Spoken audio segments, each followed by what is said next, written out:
तो आज से करोड़ों साल पहले क्या हुआ, धरती पर ये तमाम बदलाव कैसे आए, ये सब किताबों और फिल्मों की ही बातें लगती हैं। लेकिन डिंडौरी का राष्ट्रीय जीवाश्म पार्क इन सब सवालों का जीता जागता जवाब है। इस इलाके में फॉसिल्स की भरमार है और इन्हें बाकायदा पार्क बनाकर सुरक्षित रखा गया है। इसी पर एक खास रिपोर्ट आपको दिखाते हैं।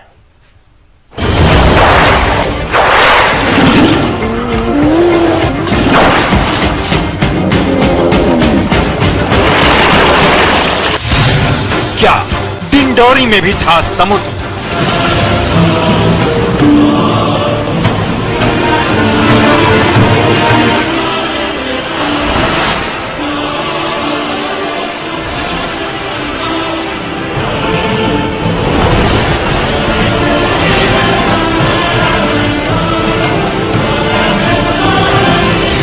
क्या अमरकंटक में थे डायनासोर?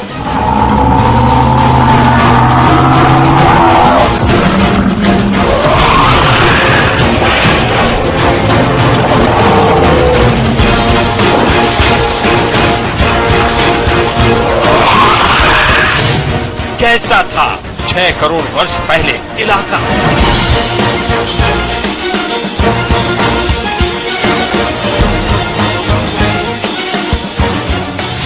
इन हैरतनाक सवालों का जवाब दे रहा है डिंडौरी का फॉसिल्स पार्क।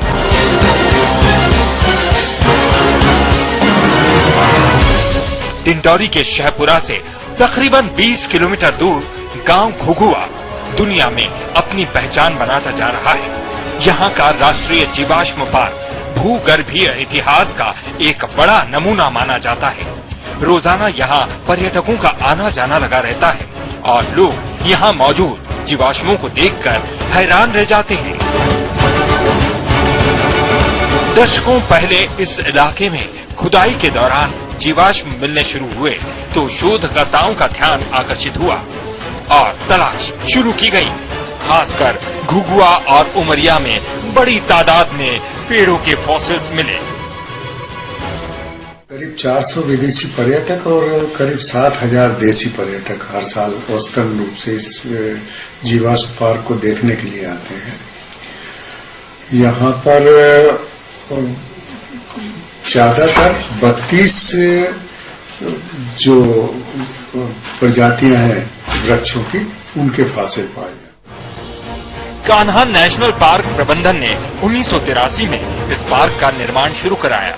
27 हेक्टेयर में बने इस जीवाश्म पार्क में हर तरफ करोड़ों साल पुराने अवशेष देखे जा सकते हैं। ज्यादातर यहाँ पेड़ों के जीवाश्म हैं, जिन्हें देख 6-7 करोड़ वर्ष पहले के जंगल का पता लगाया जा सकता है। जानकारों के मुताबिक ये पार्क ही नहीं बल्कि पूरा जिला फॉसिल्स की खान है। जहाँ भी खुदाई की जाए फॉसिल्स मिलते हैं। डिंडौरी जिले में अधिकांश क्षेत्रों में ये जीवाश्म मतलब पाए जाते हैं।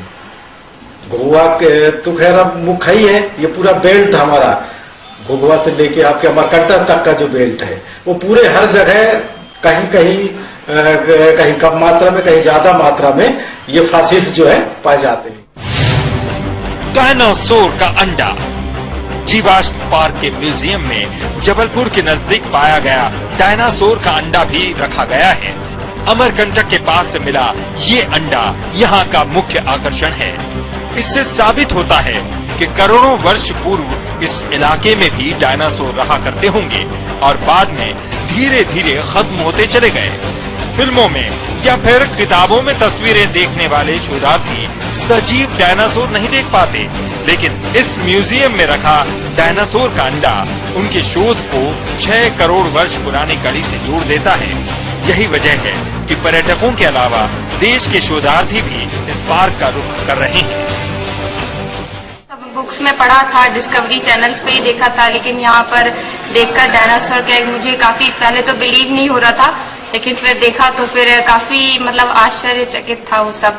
यहाँ एक डायनासोर का दुर्लभ अंडा भी है जो हमें जबलपुर के पास नालंदा क्षेत्र से प्राप्त हुआ था। शोधार्थियों के लिए कितनी आदर्श जगह हो सकती है? ये पेलियोबॉटनी के जो शोधार्थी हैं ये लखनऊ से, कलकत्ता से हमारे यहाँ काफी आते हैं।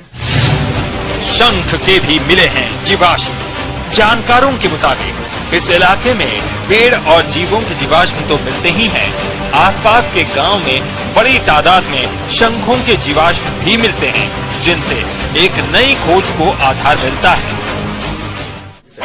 एक तो लकड़ी जो पत्थर बन गए, दूसरी बात क्या है कि शंख जीवाश्म वो भी फॉसिल्स के ये शंख जीवाश्म जो है वो भी मतलब बहुत संख्या में पाए जाते हैं। डिंडोरी था ऑस्ट्रेलिया का हिस्सा, यहाँ ठाठे मारता था समुद्र। जानकारों के मुताबिक शंख समुद्र में पाए जाते हैं और डिंडोरी में शंख मिलना ये साबित करता है कि करोड़ों साल पहले डिंडोरी ऑस्ट्रेलिया का हिस्सा था और यहाँ जमीन नहीं बल्कि पानी ही पानी रहा होगा, यानी ये इलाका समुद्र में आता होगा। कालांतर में पानी उतर गया और धीरे धीरे जमीन निकल आई। यही वजह है कि अब यहाँ शंख पाए जाते हैं।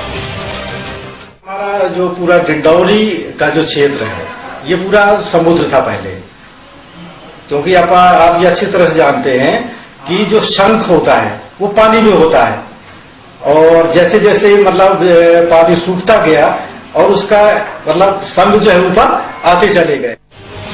इन सारी बातों की गवाही दे रहा है घुघुआ का राष्ट्रीय जीवाश्म पार्क। इस पार्क में पौधों की जगह मिलेंगे पत्थर बन चुके तने, एक के ऊपर एक रखे ऐसे पत्थर जो देखने में भले ही आम लगे लेकिन इतिहास के गवाह हैं। म्यूजियम में एक से बढ़कर एक जानकारी मौजूद है। यहाँ आने जाने वाले लोगों को समझाया जाता है कि जीवाश्म होते क्या हैं, ये कैसे बनते हैं और क्यों जरूरी है। समय के लिए लक्ष्मी नारायण अवधिया, डिंडोरी।